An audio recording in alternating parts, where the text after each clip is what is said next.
Stugotz here for DraftKings. Football season is right around the corner. I cannot wait, and I cannot wait to play daily fantasy football on DraftKings.com. I love it, and there's no better way to get closer to the game you love than with DraftKings 1 Week Fantasy Football. To celebrate, DraftKings is hosting a $100,000 contest that is totally free to enter, and if you draft the perfect lineup, you can win $1 billion.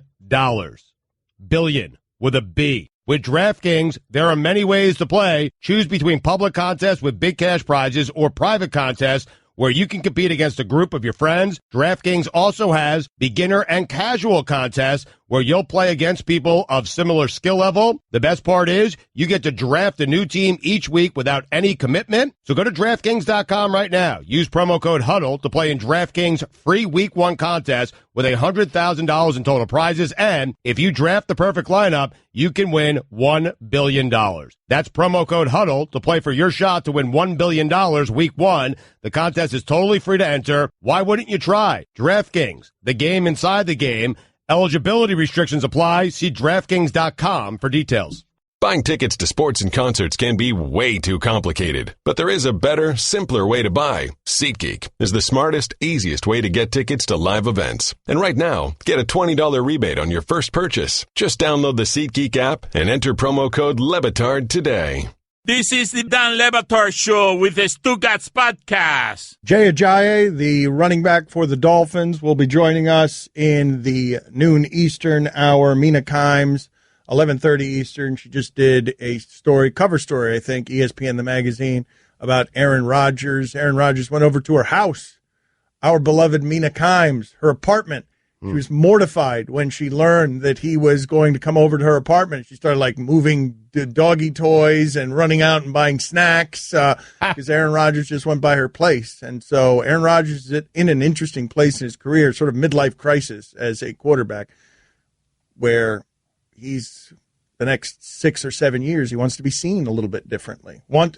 For Aaron Rodgers to take the time, who cares about magazine pieces at this point? Right. If you're Aaron Rodgers. Mm-hmm. For him to take the time to go to Mina's apartment because he wants a writer to profile him in a way that allows others to see him. Sure. I'm be interested to what it is that Aaron Rodgers is trying to accomplish over the next 6 or 7 years of his career. For him to go, what's the point of that? He told us last time he was on with us that he tapes his own interviews so he won't be taken out of context. He makes sure to tape his own interviews. Why do that if you're Aaron Rodgers? To me, it's interesting that he would do that. It is interesting. I'm obviously guessing here, but there's a lot of mystery around Aaron Rodgers, probably by design. There's some family stuff and rumors that have been out there and circulating for a while, and maybe he just wanted to clear some of that up, and maybe he just wants people to kind of get to know who Aaron Rodgers is and what he's all about, because people really don't. Well, the second part is the part, because the piece does not cover the family stuff from his perspective. He doesn't want to talk about that. Okay. Haven't read the piece. That's all right. We'll talk to Mina about it, and then you won't read it. Exactly. But to me, what's happening with Aaron Rodgers, fame isn't a menu item, right? You don't get to choose how you get your fame. Aaron Rodgers, monster star in America's most popular sport, was dating a starlet, broke up with her. She's said to be heartbroken about their breakup. He's 33 years old, and what does he need? Think about what I'm saying here. What does he need from getting into his car and going to Mina's house and sitting for 2.5 hours? Why? In the modern age where people don't even do, Sports Illustrated, poor Sports Illustrated is dying, an employee at a time. Magazines are dying. Reading is down just about everywhere in that form, long form. What does Aaron Rodgers get from walking to a journalist's house or driving there and sitting down for several hours and inviting her into his life? I mean, he gets to tell a story, if done with the right writer who's fair and balanced, which I assume Mina is. I don't know because I've never read anything that Mina works. He did the research. He assumes it. Aaron Rodgers didn't even agree to this until he had done the research on who it is that she was. But for a guy who doesn't really trust the media, trusts very few in the media, this is a chance for him and for Mina to write something that he views to be a very fair piece about his personality. And for whatever reason, I'm with you. He doesn't need to do it. Whatever reason, he wants people to know that side of him. That's the part I'm finding interesting. That my answer to the question of why do it, my answer is there is no reason. His answer is, nope, I got a reason. That's what I'm telling you. What I'm telling Aaron Rodgers wants to be seen by you. He would like to be. His greatness has carried him for a long time, but we don't really know Aaron Rodgers, and so he'd like to be seen. But speaking of distrusting the media, I was curious here. We have a hard time getting sound sometimes. I spent the morning going back and forth with ESPN executives because they're saying, hey, why do you want this sound in Houston of this reporter in a shelter talking to a woman who's mad at the reporter? And it was a conversation. We got it cleared, and it was fine. And we got it cleared in-house to use that sound. But then Guillermo asked CNN for the sound. It's gone viral, and I'm going to explain it better in a second, but we can't play it for you. I just found interesting what happened. So, even though this is not a visual medium, let me paint the picture for you. Have you seen what it is that I'm talking about, the sound that I was requesting? I have not, no. All right. There is a woman who is a victim of flooding. She is in a shelter with two of her kids, and a reporter comes up to her and starts talking to her. And because of the indignity of the moment, because she is panicked, the victim is, with her family, she starts telling the reporter how inappropriate it is in this, her moment of weakness, to stick a microphone in her face. Curses at the reporter, and the reporter stays there and keeps the microphone near the sound, and she continues to say, with her children next to her, my kids are wet and cold. My kids are wet and cold, and still you persist with the microphone in my face. And it's heartbreaking. It's a heartbreaking moment, and I saw, because we're in a time of we have to take sides on everything, I was heartbroken for both parties. But, man, people came after the reporter. Came after the reporter for doing her job, which is unpleasant in that circumstance. Right, but under those circumstances, can't you just say, hey, put your job, backseat it for just a minute there and respect the wishes of someone who's been through something really, really bad? Yes, of course. Of course. Right.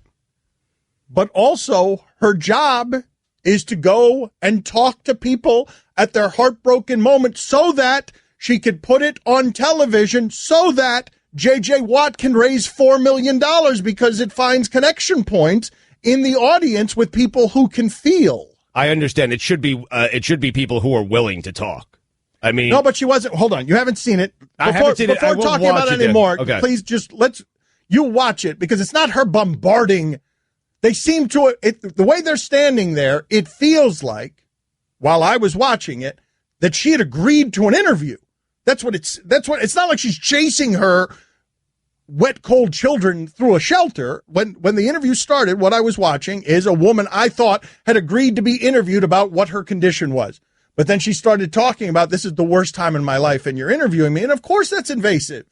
And of course that's intimate in a way that's uncomfortable. And of course everyone is going to side with the victim because, she just lost everything. She's with her kids.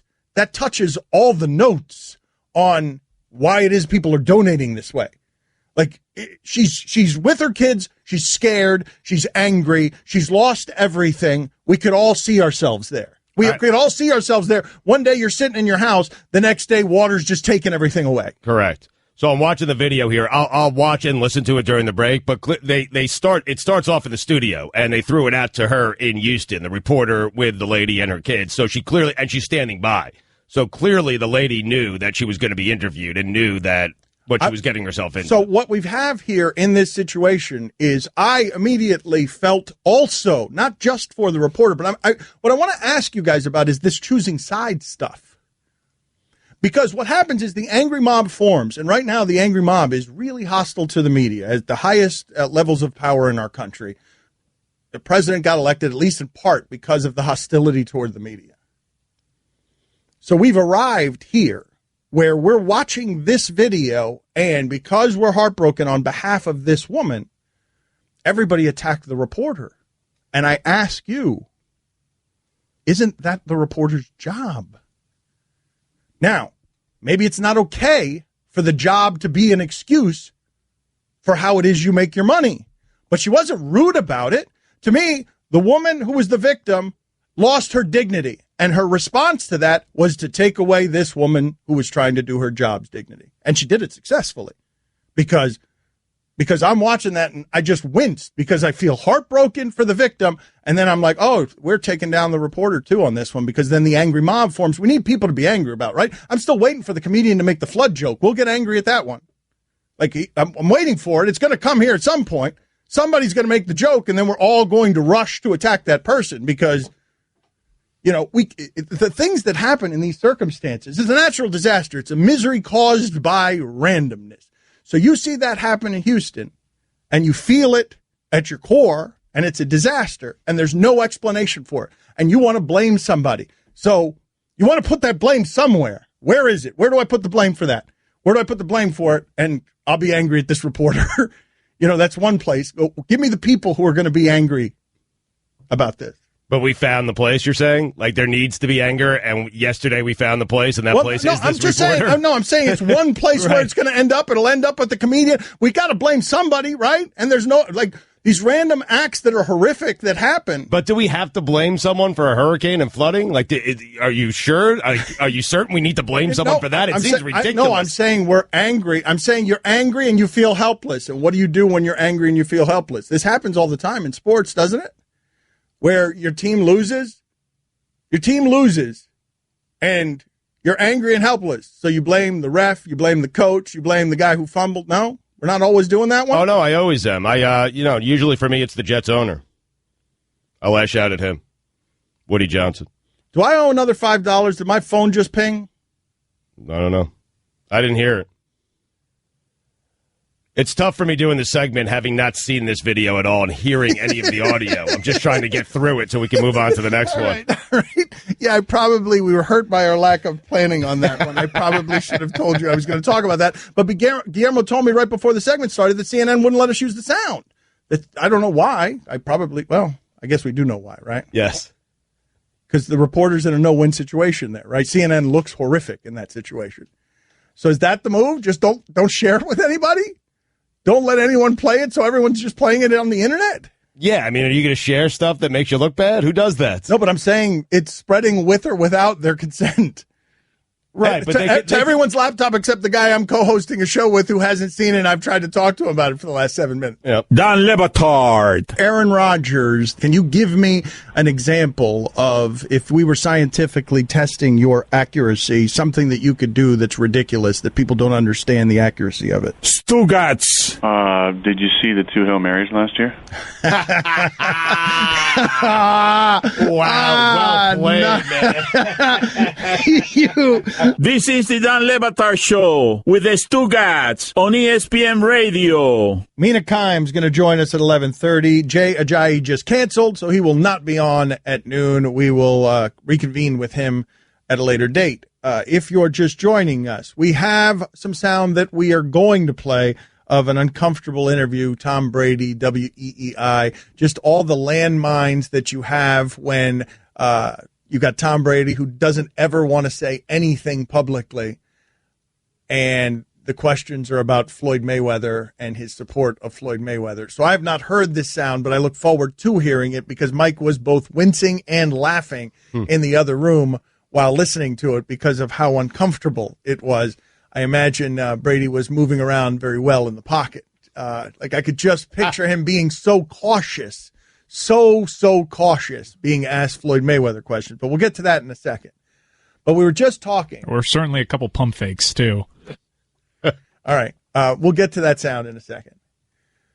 But we were talking in the first segment, and now Stugotz has seen this video, and he winced at the video, and he felt bad for both parties and everybody involved with the video. But this guy writes in, and there's just such a poisonous hatred of the media that is larger than any I've ever seen. And keep in mind, Stugotz, the movies have portrayed for 50 years the reporter as the weasel. Right. So media, love of media has been down for a long time, but I've never seen it be quite this bad. So I said about that woman, but also the journalist, she has a job to do. This guy writes in, but also she has a job to do, is what is wrong with the media. You protect each other like cops, insensitive, nosy, loudmouths. I guess she did her job well, because now that clip of a woman and children in the worst place in their lives is circulating. So I want to get into this for a second with you, Stugotz, deconstruct it a little bit. All right. What did you think? Having watched the video just now, how did you feel? She has a job to do. She did her job well. I felt bad for both sides, as you said in the first segment. The lady who was being interviewed clearly knew and agreed to the interview because, again, they started it in the studio, and then they threw it out to a place in Houston. So she did the interview, and she did a good job. But then the lady who was being interviewed, like 15 seconds in, she flipped it on the reporter. The victim She absolutely flipped it on the reporter. What happened was she was being interviewed and giving you the sound that you would grow accustomed to. She answered a full question in a normal way. Right. Then she just started cursing. And in the reporter's defense, and I don't care, I feel bad for both sides. I understand the reaction, and I'm telling you, the reporter did her job and did a professional job at that. I am telling you, she tried to walk away, and the reporter let her walk away. Like, that was it. She didn't chase her down. Can you understand how maybe the victim comes to that conclusion as she's doing it? That it's different to agree to an interview and then when you're actually thrust into it. Yes. Look, man. Of course. The woman being interviewed did nothing wrong, but she did turn the tables in the middle of the second question by saying, you're interviewing us at the worst time in our lives and my children are wet and cold. She's frustrated and she's angry. She's got to feel helpless. It's what I was talking about in the first segment about how people are viewing it. She herself, that's the boiling point on frustration. You realize that you've lost everything and this person comes and presses on a button. But as it relates to defending, as you say, the reporter and protecting my own, man, it's just, I could see it happening to any of us. It's not protecting, it's feeling like I'm understanding and I'm capable of empathy. I felt in that situation, how terrible would you feel if you were there doing your job, a job that is meant to convey the human pain to the viewer so that they will at least care and help and make donations and the urgency of the situation. Man, it took us a couple of days to realize exactly what was happening in New Orleans. Right. During Katrina. It took us a minute, and it's because the media brought you the images. You needed them. Yes. So to feel, to donate. And what I'm telling you in this case is I also felt for the reporter because it's no win there. That's when the job is the worst. The job is the worst because you're there, you're asking the questions. Doesn't it go without saying that you feel bad for the victims, for the people of Houston? Doesn't that go without saying? Like, don't we all agree with that? You can't look at this and say, hey, the reporter was just doing her job, and then the victim just flipped the entire script on her 15 seconds in. I don't think we can all agree on that because I think that people who were involved in Katrina would tell you that, no, not everyone felt bad for us to the point where Kanye West is going on television and saying George Bush, the president of the country, doesn't care about black people. The media, and even though that interview didn't work out well for the interviewer, they're humanizing these victims. You can be detached geographically, emotionally, and then when you see what people are going through, anyone can relate to a family just stranded away from their home. To me, that what ended up happening there and all of its discomforts, and we take sides on it, but to me, that is the reporter doing her job well. All of it, because all of it from start to finish, that is news doing its job well, going into the uncomfortable space, making ourselves look bad in the process if we must. And to bring you guys connection points. That's the job. That's what I say when I say the responsibility of the job. I'm not talking about, she's got to get a paycheck and she's got to go there and be invasive and nosy and loudmouth. Right. I'm saying she's there to tell the stories of others in ways that are made to make the viewer feel. But Dan, I guess there is another side to this where people feel like it's self-serving, that it's good for ratings, that video went viral, that, and that's the purpose and that's the point of the media, and that CNN knows that people are glued to this thing. They're glued to the story and they're watching it. So there's just people. It's never going to change, Dan, that simply do not trust the media and their motives. Well, it's worse than it's ever been. To be the man, you got to beat the man. Woo! And it's been bad for plenty of time. Like, I'm not naive about this. I'm not romantic longing for a time where I thought the media was beloved.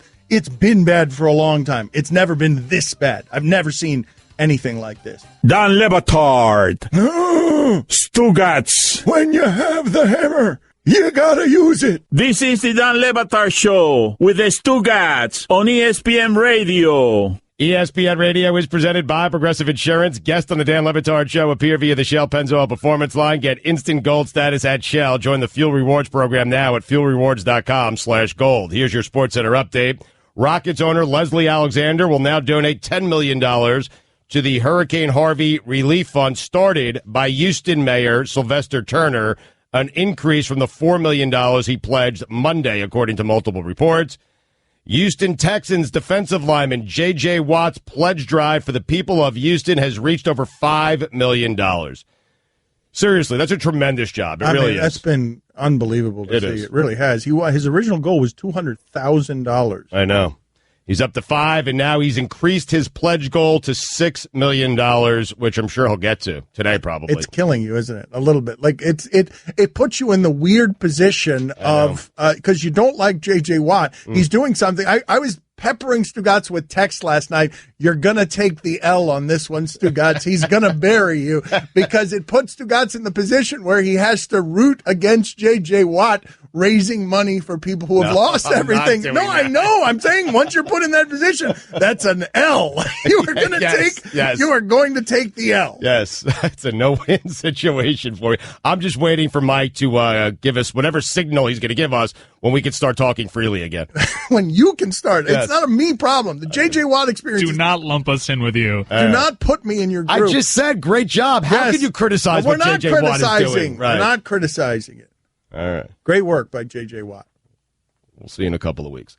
And finally, after many animal experts weighed in to say that Mufasa, did I say that right? And Scar couldn't have been brothers because typically only one male is in a pride. Lion King directors Rob Minkoff and Don Hahn were compelled to reveal that they were indeed brothers, explaining, while making the movie, we talked about how it was very likely both would not have the same mother and father. The way lions operate in the wild, when the male lion gets old, another rogue lion comes and kills the head of the pride. What that does is it causes the females to go into heat, and then the new younger lion kills all the babies that aren't his. But in the rare case two males are in the same pride, it makes for an interesting dynamic because they are not equals, which is why Scar has a line in the film where he says, "I'm from the shallow end of the gene pool." Shorten these a little bit. Draft the perfect lineup in the free $100,000 one-week fantasy football contest at DraftKings, and you could win $1 billion. Use promo code HUDDLE to play free, only at DraftKings.com. Eligibility restrictions apply. See DraftKings.com for details. For all the latest headlines and information, tune in to SportsCenter on ESPN Radio all throughout the day. Jay Ajayi was going to be on with us at noon, but he is canceled. So in its place, at noon Eastern, we will announce the winners of our Oscars, the Sueys. Yes. Noon Eastern, all the winners will be announced. Mike Ryan, let me explain to the audience the tension that we have going on here. If you're not familiar with the show and if you're not familiar with the work of Stugotz. Stugotz, I dare say, there has not been a more vocal critic anywhere in the country of J.J. Watt than our mighty Stugotz. It's mortifying to us. He pounds him, and it's been for years now. Thank you. I mean, it's not a compliment. It felt like one. Okay, but regardless, so these last couple of days have obviously been very difficult for Houston, and it's been horrible to watch it on television. And Stugotz has been stuck here because J.J. Watt is throwing in his face some real substantive do-gooding. Like, this is heroic in a way that very few athletes ever get to be, where you are raising this kind of money in an instant because you care about your city. It's really nice to watch. It's it's a silver lining on a horrific story. So nice to watch isn't what I should be saying there. But it's a nice story growing from the sewage. It's nice to see a guy with the kind of platforms that he can get whenever he wants them doing the right thing. A guy of that magnitude doing the right thing by the city that he plays in and lives in. But what I want to do, though, because we're managing this tension between Mike Ryan has been afraid for 3 days that you're going to say the wrong thing. I don't think I've seen Mike quite this scared as corporate suit in a really long time, where he's just scared. Cody begins his back in my day yesterday with water, and Mike gets totally skittish because he doesn't trust Cody, and he knows what your hatred for J.J. Watt is. Yeah. So Mike, hear me out on this, and feel free to reject it. I am going to your lap with this, because I know you're scared of all of this, but I trust your scared judgment to err on the right side here.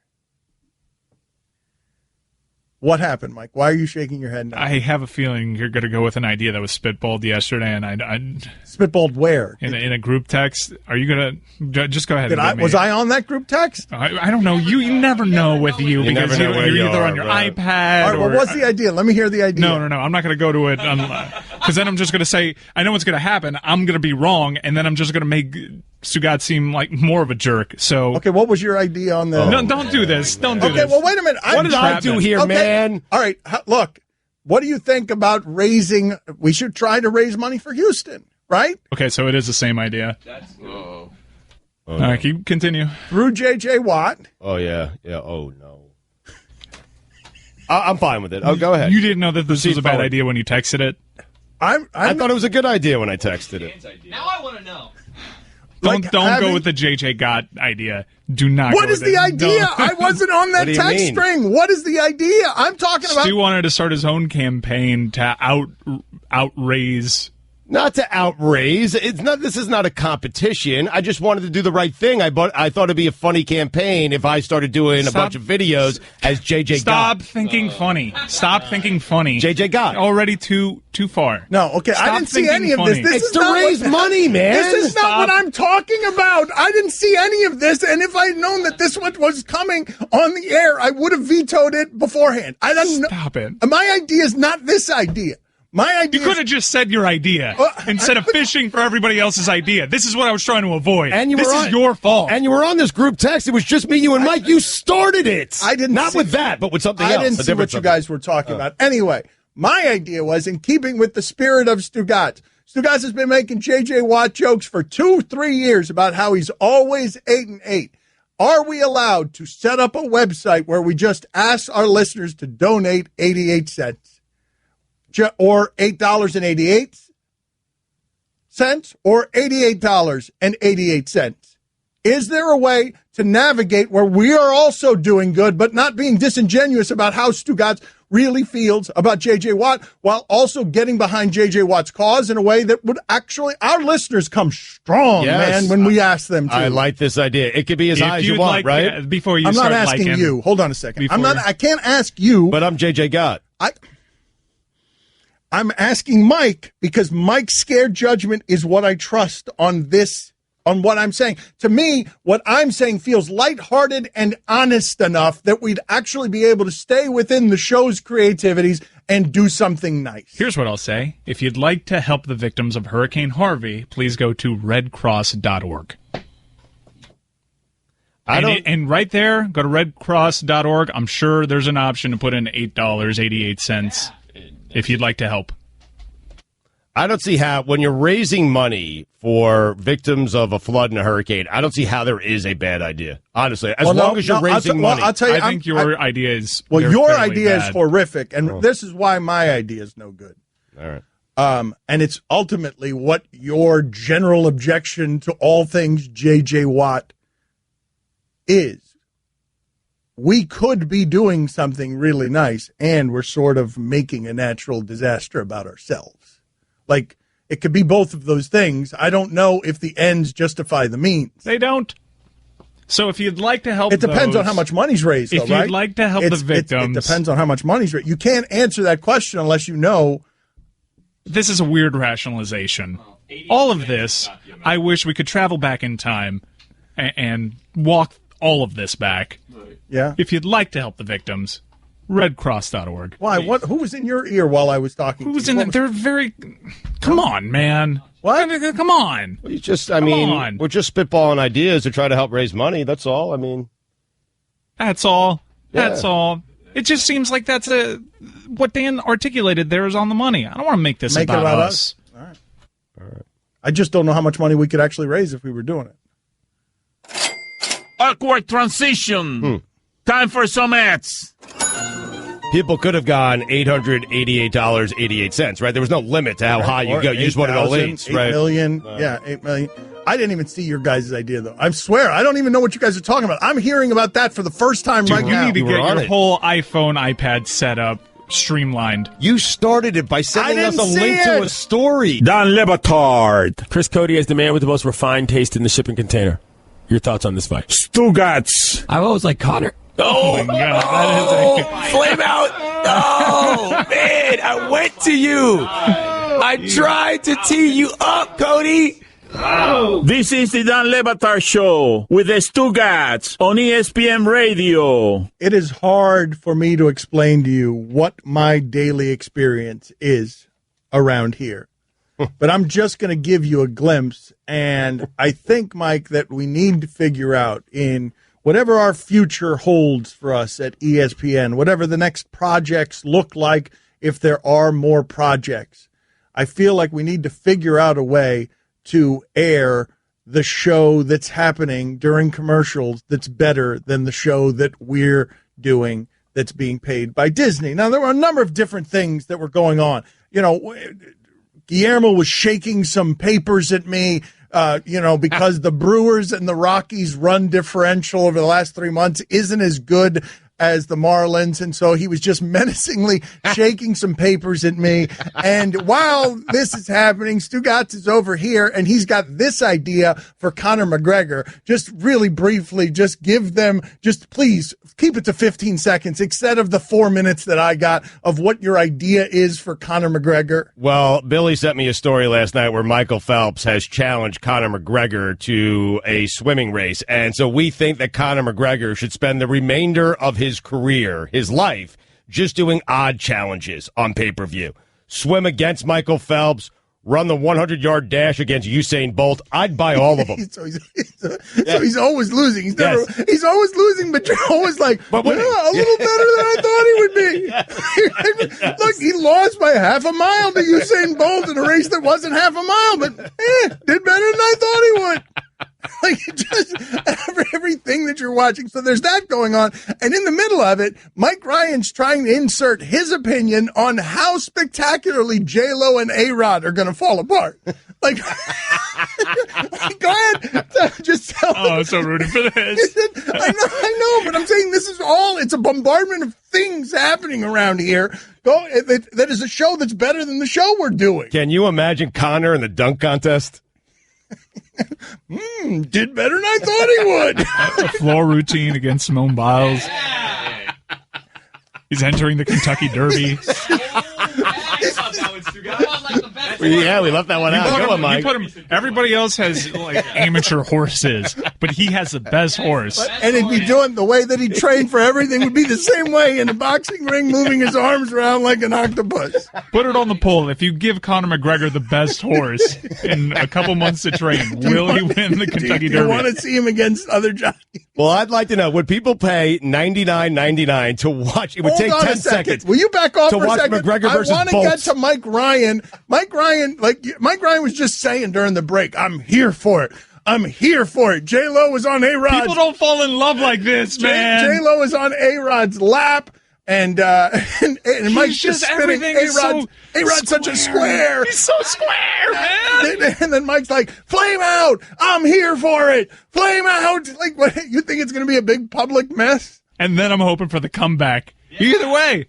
I mean, we know it's going to be a celebrity. Where does he go from here? I want to see all of this. It's done so much for him. He's a different person now on social media. How many birthday cakes does J-Lo need? I think that Guillermo put it in the poll in all capital letters. How many birthday cakes does J-Lo need?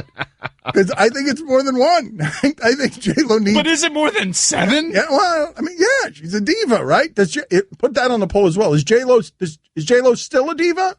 How does this one work? If you're a diva once, or you're always a diva? Once a diva, always I think a diva. So, yeah. All of it. Yeah. Does J-Lo get to be? But she seems cool. No, she's not a diva. She doesn't give off, but she's a diva in terms of power. No, but I've heard the stories, like all over the Miami restaurant scene. All right, well, then it's looking good for the Flame Out, and I'm here for it. I mean, McGregor versus Federer.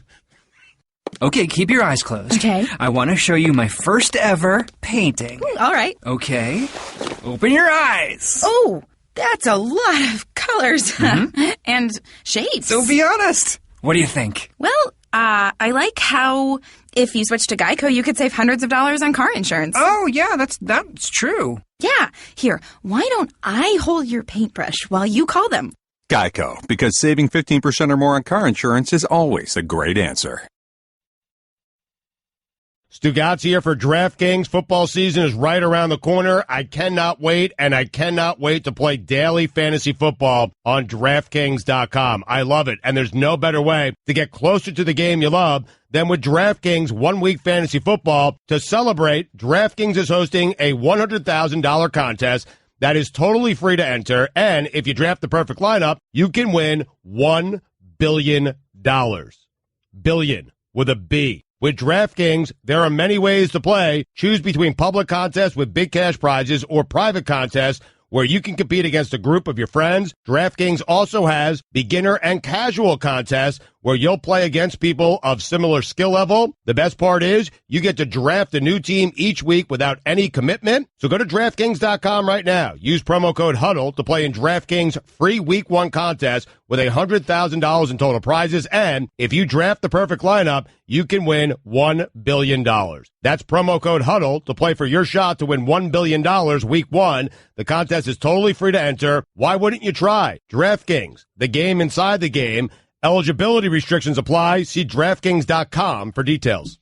Buying tickets to sports and concerts can be way too complicated, but there is a better, simpler way to buy. SeatGeek is the smartest, easiest way to get tickets to live events. And right now, get a $20 rebate on your first purchase. Just download the SeatGeek app and enter promo code LEBATARD today. Don Le Batard. It really is amazing that you're a professional broadcaster. Yep. The most famous running back in the draft, this is not his name. I feel like Zeke Elliott. I bailed quickly on that one. Stugotz. Hear what I did to poor Dory? Tune in every Saturday from 8 until noon Eastern for Dory and Mel with Dory Nokoa and Mel. Oh, my God. Nokia? Oh, my God. The camera. This is the Don Le Batard Show with the Stugotz on ESPN Radio. ESPN Radio is presented by Progressive Insurance, comparing rates to help you save. Now, that's Progressive. Call or click today and find out how much Progressive could save you. Mina Kimes going to join us in a half hour, 11:30 Eastern, on the Shell Pennzoil Performance Line. Here's your SportsCenter update. Zeke Elliott's appeal of his 6-game suspension over a domestic violence incident will go a third day, sources tell ESPN's Adam Schefter. All-star guard Isaiah Thomas told ESPN that he has made significant progress with his injured hip toward a return in the 2017. That was toward. Wow, you got it wrong all 4 times. A return in the 2017-2018 season. In the meantime, Cleveland is no longer seeking one of the Celtics' top young players, but they are still determined to land one of Boston's first-round picks as compensation, and the conversation has included second-round considerations, too, league sources said. Danny Ainge, I'm telling you, just keep saying no. Whatever you ask for, keep saying no. COB. At 3 o'clock, just pull Jay Crowder out of the deal. At 4 o'clock, take away Isaiah Thomas. And at 5 o'clock, you take away the pick and you move forward. And finally, a gigantic prehistoric crocodile has been named after late Motorhead frontman Lemmy. Lemmy Suchus, Latin for Lemmy's crocodile, was about 19 feet long and had a skull more than a meter long. Lemmy, a chain smoker who boasted of drinking a bottle of Jack Daniels a day and sleeping with more than 1,000 women, died in December of 2015. I am rattled. At the age of 70, just a few short months after becoming a friend of the show. You know what happened there, man? I took my foot off the gas after I got Lemmy Suchus, and then I got crocodile right, and then I got skull right. And I was so proud of myself that I took my foot off the gas, and I stopped thinking. I stopped concentrating. That is a 4th grade reading level. I'm dead. Fourth grade? I mean, I think Hey, that's too much credit. I think a fourth grader would be scared of skull and crocodile. Yeah. Lemmy Suchus, though. Yeah, you got that right. Here's the select quote difference. I love select quote. What was your excuse when you reached toward? I don't All right, we're going to play that back. There are certain words. You guys I both. can't explain You guys got to cut up for me if you don't mind. Guillermo, stop waving those papers at me for a second. That would have the run differentials of the Brewers and the Rockies on it, and find for me the two spots in this sports flash where Stugotz, the toward, where that was amazing. That was amazing to listen to. And then the hiccuping, short-circuiting at the end where he just there was a glitch in the system. We have to wait 15 minutes for the second one because we had to stop rolling to get the first one. We didn't anticipate a second one. Okay, very good. Towards, right? Yeah, but you messed it up 4 times. It is. I think we should get Guinness World Records. We need to get the most book. consecutive time that word. I think the book has world in it twice. Guinness Book of World Records. We need to get them down here and see if anyone has botched toward more magnificently than you did, as efficiently as you did. Here's the select quote difference. Most companies give you one option, one policy, one rate, but select quote shops and could get you up to 15 options from highly rated life insurers. For a free personalized quote, call 1-800-533-4499 or go to selectquote.com. For all the latest headlines and information, tune in the Sports Center on ESPN Radio all throughout the day. In retrospect, were you trying to say towards with an S, or were you trying to say it without an S? Without the S. Okay. Yeah. All-star guard Isaiah Thomas told ESPN that he has made significant progress with his injured hip toward a return in the 2017. That was toward. Toward? Wow, you got it wrong all 4 times. It's toward. Toward. Toward. What was the matter with and as a bonus, when you were explaining it to us, you threw an S in there. Yeah. So 5 times. Ladies and gentlemen, can we get a notary public in here? Thank you. Guinness. Toward. Thank you. Toward. Do we have the hiccup? No, we'll get that in 15 minutes. Okay, we will have the hiccup at the end. Thank you, Stugotz. Okay. For not listening to anything. Just listen, it's hard when you're in the middle of all that. And it's a bonus, though. On top of having a 4th grade reading level, we get the added bonus of you're also not very good at listening. Right. But I'm just saying it's hard to listen when you feel like every single person in both of these rooms, and even though they can't see me, just listening on the radio, I feel like every set of eyes who was listening to the show is on me, and they're making fun of me, and they're laughing at me. And they're not laughing with me, they're laughing at me, and that's tough. It's tough to listen when you're feeling like that. Toward. I wish at some point in that you had realized that Mike was ready to pounce on that and was going to give it to you every single sentence you spoke. Toward. It would have been so much funnier. Toward. If you'd allowed him that space. Toward. To make you maximum funny. Toward. Even though he's only working with. Toward. Your 4th grade reading level. Toward. I do enough for you. And you not listening. Toward. Like he was waiting. He was waiting and you're just yelling all over the place. Toward. I mean, you don't know. I mean, honestly, you don't know what it feels like to be a human pinata and to not be able to read. You don't know what it feels like. Walk in my shoes for a minute. Toward. Seriously. Toward. Because it doesn't feel good when everyone's not laughing with you. They're laughing at you. It doesn't feel good. Toward.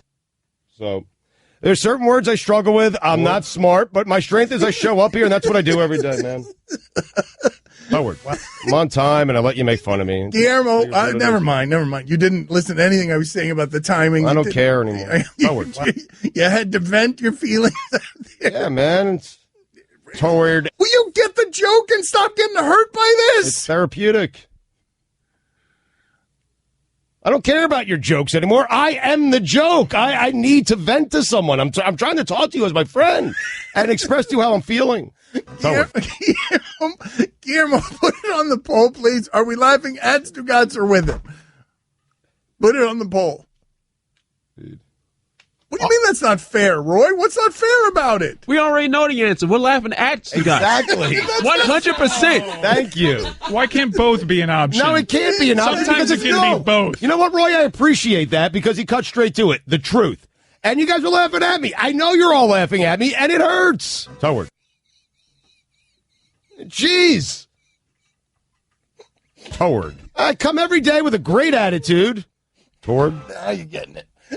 Now you're getting. I didn't even try it there. I didn't even mean to get it. I'm not even trying to get your dumb joke. Toward. Just give him the musical space. Listen, I come here with a great attitude every single day. Toward. I try to make people smile. I try to make people laugh. I try to do the right thing by people. Toward. And you guys are not laughing with me. I'm your friend. I consider all of you to be my friends. Whether you consider me to be friends is yet to be determined. Toward, if you consider me to be a friend. But you guys are laughing at your friend, and I'm telling you that it hurts. Toward. You're not laughing with your friend. Toward. You're laughing at your friend. Toward. And I'm telling you, I have given you guys just a ton of material over 13 years of doing the show. Toward. And I would appreciate every now and then where you guys show some support for me instead of laughing at me. Toward. That's all I'm saying. Toward. I'm done now. Wow. I mean, I read these updates. They're way too long. Way too long. I'll just tell you that right now. COB. Shorten up these updates or I'm done reading them. Okay? He's lashing out. These things are books. Now he's lashing out in every direction. And look, it feels like he's in a sensitive place, so I'm not going to fine him $2. But ahead. It sounds like he's blaming the length of the updates on him reading them poorly. And normally that would be a $2 fine. Turn. Laughing with me there because I'm not laughing. What is the only people laughing here are you. Turn.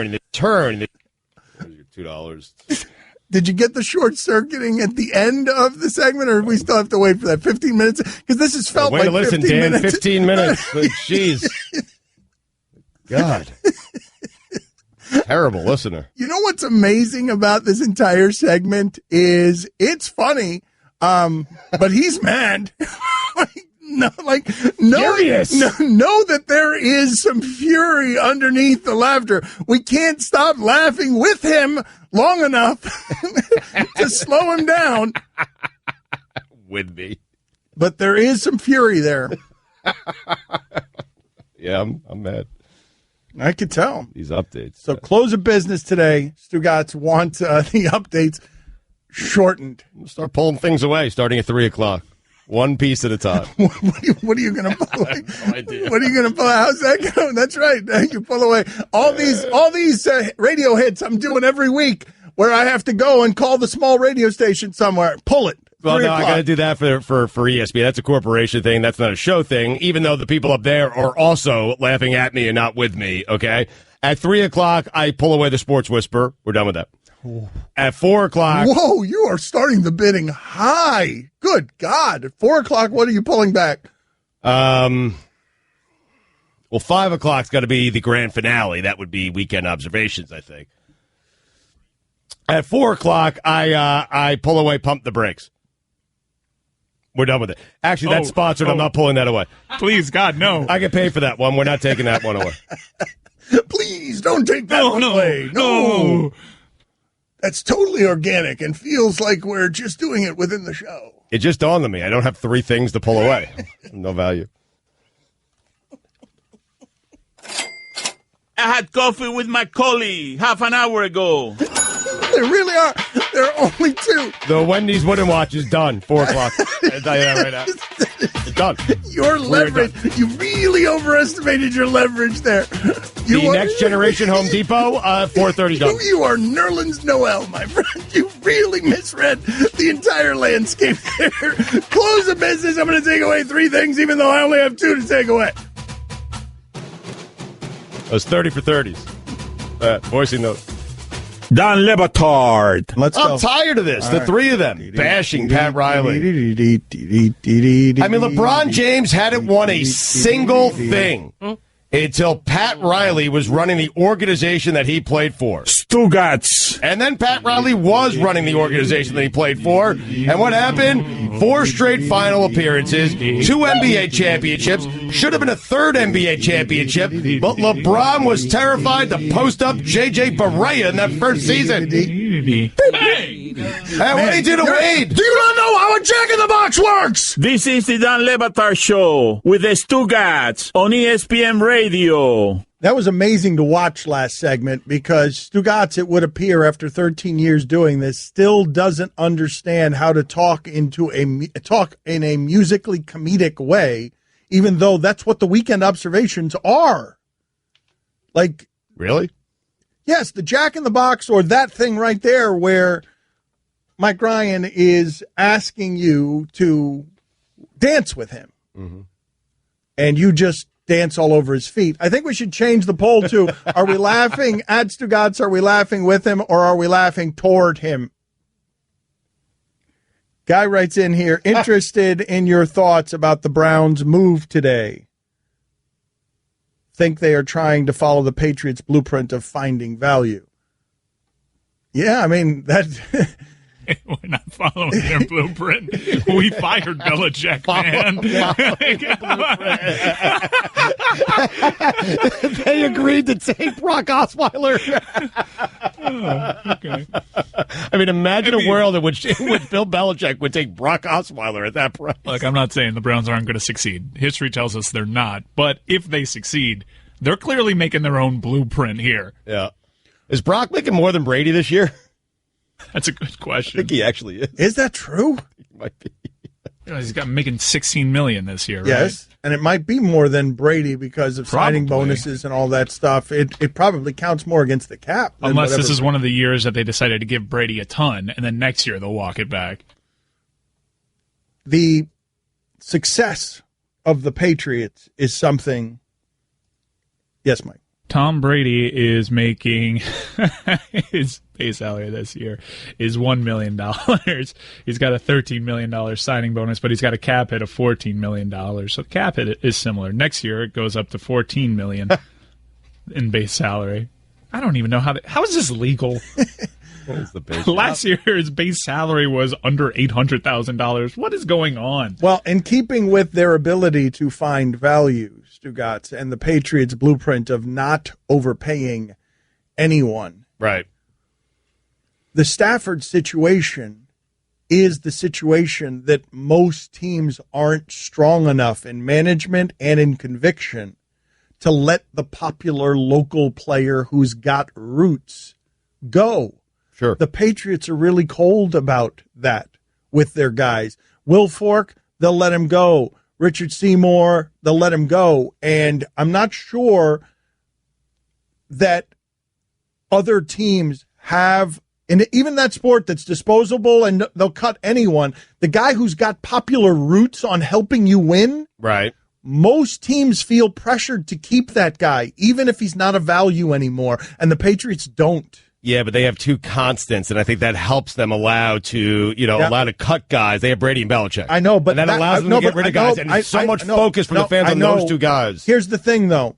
Because everyone spends so much time crediting Brady and Belichick, right. I think it masks this other cold genius that they have that is exploiting a market inefficiency.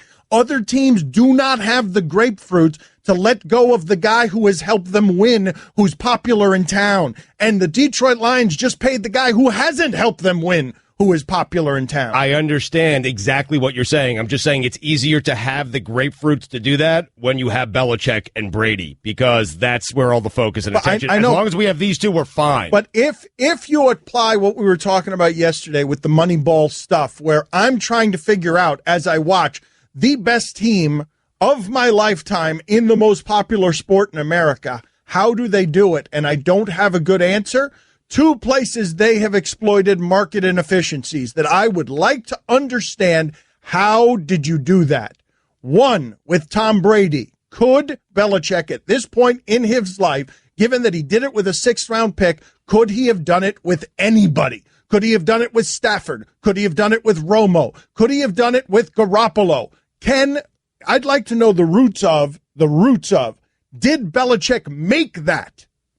Or is Brady the one who became that? And obviously it's both of those things, but I'd love to read something that explains to me that Belichick could have done that or couldn't have done that with Romo or Stafford or Roethlisberger or 15 guys. Sure. And because if he does it with Garoppolo, like you saw how Garoppolo looked. Yeah, he looked very good. He looked very good. I mean, he had the 11-5 season with Matt Castle. And you look and you saw what Castle looked like when he wasn't outside of Belichick. There. Yes. But so that's one market inefficiency. But the other one I'd like to understand, how the hell in sports where owners can't control their spending habits and where a salary cap is in place to force them to control their spending habits, how the hell are the Patriots one of the few teams in sports who aren't overpaying anybody? Like, how are they the only ones doing that? How can that possibly be the case? I'd like to understand better that market inefficiency. How do the rest of you dopes not know how to do what they do, which is, no, you don't pay Stafford. No, let him go. You find somebody else. Somebody else will be Ninkovich. Somebody else will be Vrabel. Somebody else will be Gronk. Right. I don't know if they think anyone else will be Stafford, though. I don't know. Like, if Belichick had Stafford, don't you? Well, it'd be interesting to see what Stafford looks like if he played. He doesn't pay Brady that way, and furthermore, not only does he pays Brady that way, they just do the deals in a way that's unique and different. Brady, it's still a $14 million cap hit. Brady is value, which is cheaper than it should be. No, and beyond that, though, Brady is value, and also as an added bonus, hey, Brady, you're not only going to be underpaid, you're not only going to play on the cheap, but you love Wes Welker, and we don't care that you love him. Wes Welker's gone. We don't need him anymore. Not only that. Like, it's not only that he's playing at value, it's also, it's not LeBron, hey, get me a playmaker. It's shut up, Tom. Do your job. We'll handle it. Don Le Batard. Game day bucket, go boom! Stugotz. I do like that idea, Goldie. Greedy. I like the idea. I have a friend named Goldie. I called you Goldie. This is the Don Le Batard Show with the Stugotz on ESPN Radio. ESPN Radio is presented by Progressive Insurance. Mina Kimes going to join us in just a second here on the Shell Pennzoil Performance Line. Here's your SportsCenter update. Zeke Elliott's appeal of his 6-game suspension over a domestic violence incident will go a third day, sources tell ESPN's Adam Schefter. Adam Schefter also reporting that the Steelers are the front-runners right now to acquire Joe Hayden. Hayden was released by the Browns earlier today. And finally, according to New York Magazine, via local Russian news reports, the Russian subdivision of Burger King has launched its own cryptocurrency, aptly called Whopper Coin. The Whopper Coin launched in tandem with a new loyalty program. For each Whopper Burger customer's purchase, they'll receive one Whopper Coin in a special cryptocurrency wallet, while the coin's wider... I'm sorry, Stugotz. Just go. For all the latest headlines and information, tune in to SportsCenter on ESPN Radio all throughout the day. I'm not reading these anymore if they're a book. And at 3 o'clock, I'm pulling them away. I'm pulling stuff away. Sports Whisperer, gone. Weekend Observations, gone. Next Generation Home Depot, gone. All of it, gone. No, I'm done with it. These things are books. Okay, they're too long. I've been asking you guys to shorten them for a while now. It's a short one. And in that last segment we did, I actually was never upset. I was laughing all the way through it. Now I'm upset. I'm sorry. Because now you guys, you're purposely putting stuff in here to make me trip up on Whopper Coin? You're not laughing with me. You're laughing at me. I don't like it. I feel very lonely here. There's already $5 in there. $2. You tripped up on the word wider. I don't care. Because it's too long. You're blaming the read for being too long. While the coin's wider use is unclear, some reports suggest that the Whopper coin will be accepted as payment at Burger Kings across Russia. I mean, it's a nothing story, and who cares? You only have Whopper coin. They're not trying to trip you up. Just give me some short stuff. Let's go. Asking you to do Indians your job. beat the Braves. We move on. Oh, okay. All right, make them shorter. Noon, please. Make them shorter. This is ridiculous. I'm serious. Mina Kimes joins us. Mina Kimes joins us from ESPN, the magazine, and friend of the show. You know her if you listen to the show. She got the cover story on Aaron Rodgers, and it's getting a lot of applause. She's taking her victory lap. I don't think there's anything in our profession that feels as good as this. I'm not kidding you. Like radio, I love radio, and it's a lot of fun, but nothing feels as fulfilling as being able to take the victory lap when everyone is saluting you, writing something about someone that everyone else has written about, and no one's written about it as well as you have. So anyways, Mina's taking the victory lap now. How did the story go over? What has been the interesting reaction?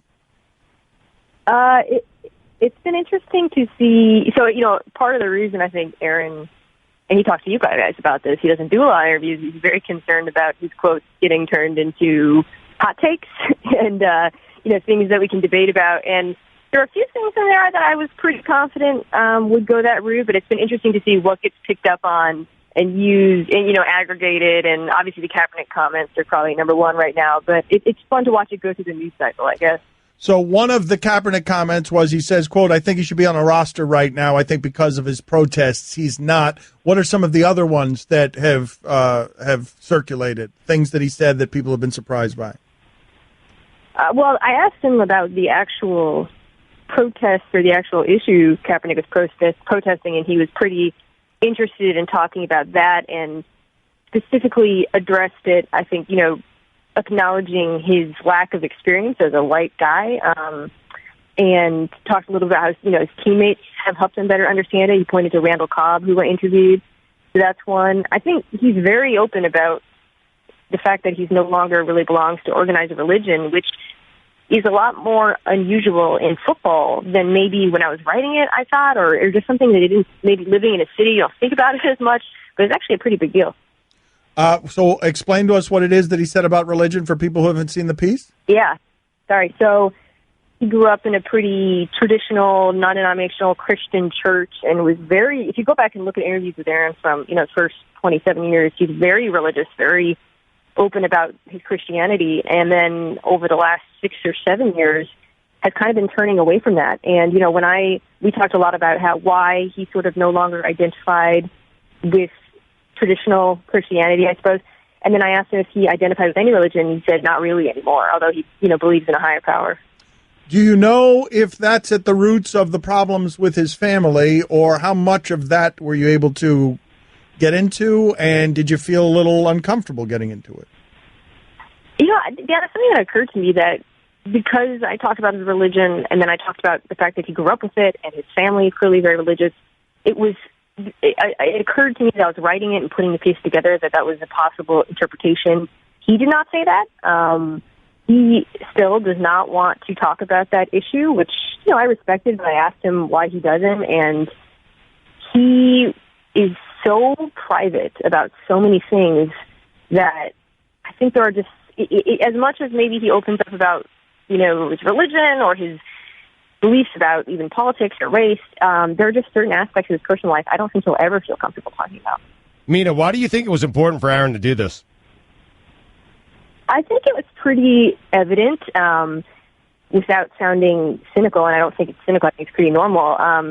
He's kind of been ground out over the last few years, couple years in particular. I mean, he hasn't done a bunch of in-depth interviews in years, but over the last 1-2 years, there have been a lot of stories about the family. Jermichael Finley and Greg Jennings have come out and been negative, usually those two guys. So I sensed or believe that he probably was a little bit tired of not speaking and having kind of those voices fill the void of sorts. And also, I pitched him on the story. I said, "Hey, I wanted to interview you. I want to talk about football," and I think he was interested in that opportunity. So what happens? Like, what'd you do when he walked into your house? Did you give him the grand tour? Did you make him a sandwich? What happened there? There's not much of a tour. It's really small. Well, I found out he was coming to my house literally the night before.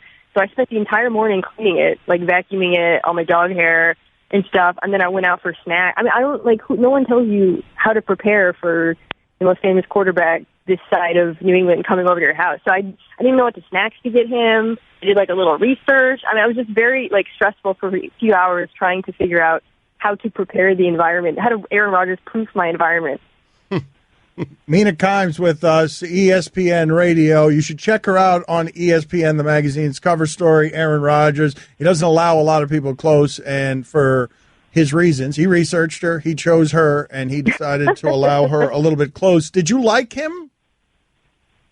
Yeah. The times that you could step on a court. Let me find out your scoring average. There's plenty of times you could step on a court and there's somebody there that might be better than you. But when you're the individual in the throes of competition, I'm going to find a way to take this dude out. I'm going to find a way to beat him. That's what I'm asking of LeBron. I'm talking about, I want to see how you're going to. I want to see how you're going to. Mina, you understand. I'm sorry to be so rude, but you certainly you understand. I understand all too well. So you were saying? By the way, I keep waiting to see how this story gets first takeified. I've been what are they going to debate because it's such a nuanced story. You tried to make it first take proof? Mina, did you try to make your story first take proof?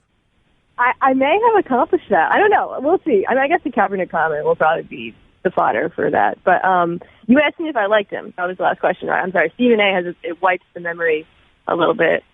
I do. You know, one of my regrets about this story, not really regret, is that he's really funny, and because the story was serious, I couldn't really show that.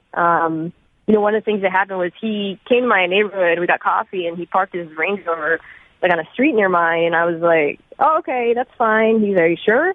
Then when we walked out, he had gotten a ticket, so I got Aaron Rodgers a ticket, which was pretty shameful. And then later I texted him, and I was like, hey, I'm sorry, I owe you $86, and he just wrote back $93. Were you hard enough on him? I don't know what there is necessarily to criticize, but were you hard enough on him? I think the thing that comes up that is maybe worth examination or criticism is, well, it's not his distaste for the media, which is fine, although he certainly doesn't hide that. But, you know, the fact that he talks about it a fair amount, and I did point that out in the piece, and he brought up the 60-minute story, and I kind of laughed because I was like, no, you can't really talk about this, complain about it, and then say you don't ignore it. Like, there's a little bit of an inconsistency there, and he recognized that.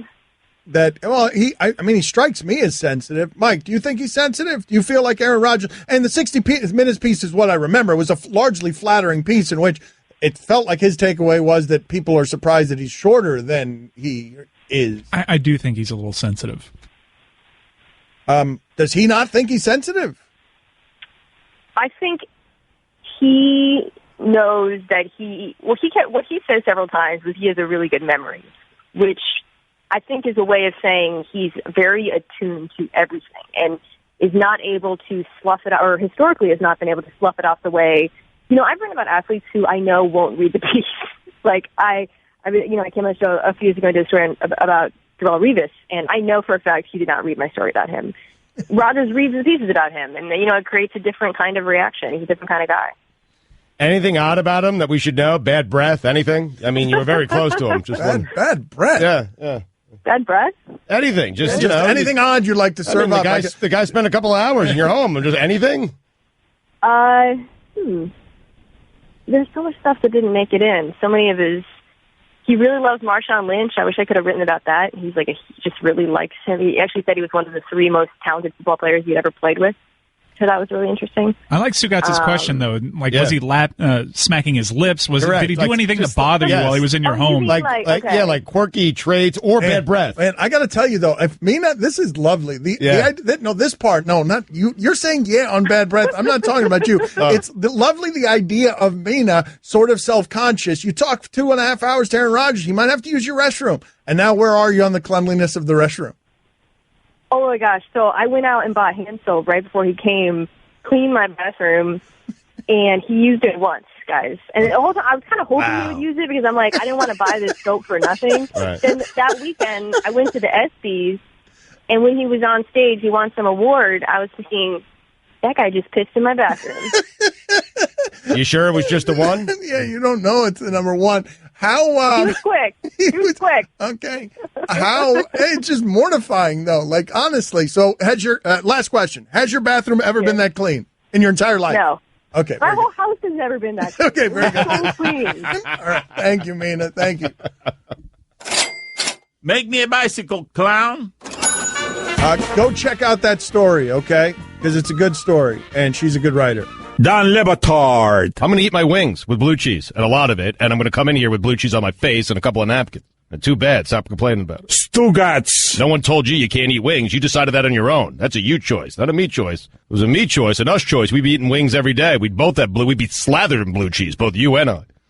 We'd be slathering it on each other? Yes, that's my dream. This is the Don Le Batard Show with the Stugotz on ESPN Radio. In 10 minutes, we are going to announce all the winners for the Sueys. The Sueys are our Oscars, and we are going to, all the categories, all 11, 12 categories, we're going to announce the winners in 10 minutes. I will leave this subject alone after this, but it is a source of genuine curiosity for me as I see the Patriots on the cover. You know, Tom Brady's on the cover of Sports Illustrated, and there are just a bunch of tiny players. He looks like a giant, and a bunch of, Joe Thomas is sending out tweets yesterday. The Browns are making fun of Joe Thomas, saying congratulations on making the cover of Sports Illustrated, because Joe Thomas is under Tom Brady's armpit and on his shoulder or something. Falling on his face is the guy who just became the highest paid player in the sport yesterday. Matthew Stafford is like falling on his face on the shoulder of Tom Brady because Tom Brady's the giant. But I want to ask you guys this question as we talk about market inefficiencies and we talk about value finding.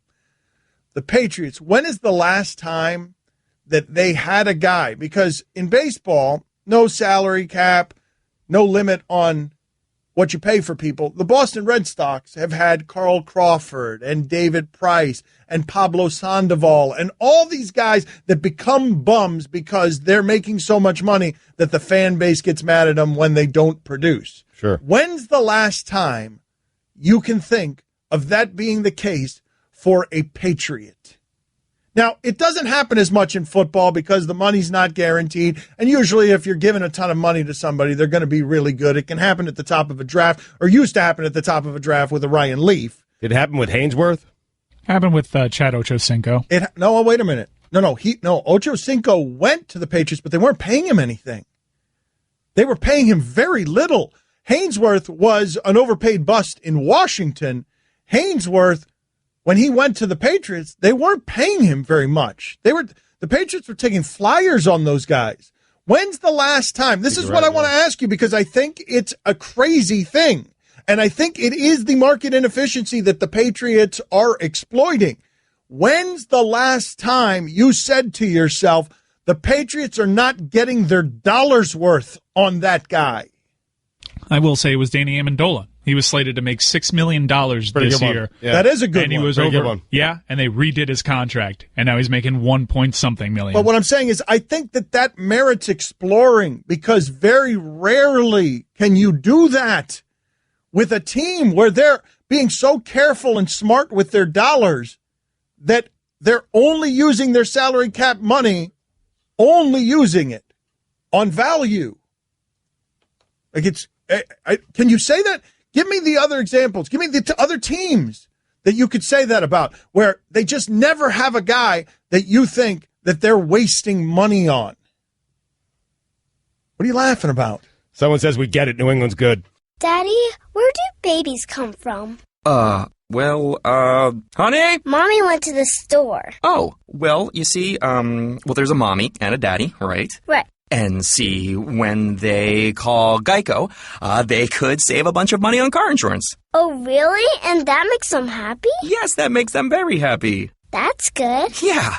Well, I'm glad we could have this talk, Sunshine. Geico, because saving 15% or more on car insurance is always a great answer.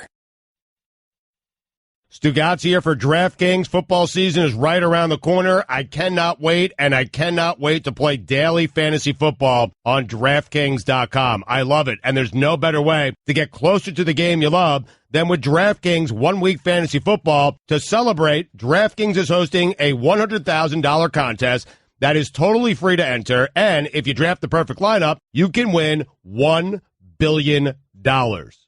Billion with a B. With DraftKings, there are many ways to play. Choose between public contests with big cash prizes or private contests where you can compete against a group of your friends. DraftKings also has beginner and casual contests where you'll play against people of similar skill level. The best part is you get to draft a new team each week without any commitment. So go to DraftKings.com right now. Use promo code HUDDLE to play in DraftKings free Week 1 contest with $100,000 in total prizes. And if you draft the perfect lineup, you can win $1 billion.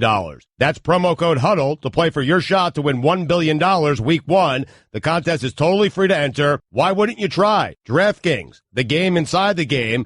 Eligibility restrictions apply. See DraftKings.com for details. Football season's almost here, and DraftKings, the leader in one-week fantasy sports, is giving you a shot to be crowned the first-ever fantasy football billionaire. Draft the perfect lineup week 1, and you could win $1 billion.